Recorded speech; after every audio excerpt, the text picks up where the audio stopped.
tayo nagkapag-exam kagapon kasi umuulan.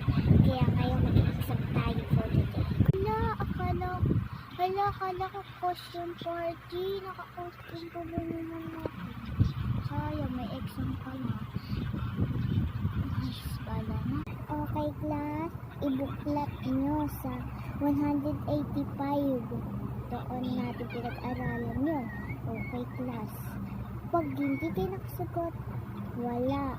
At saka pag walang libro, labas. Okay?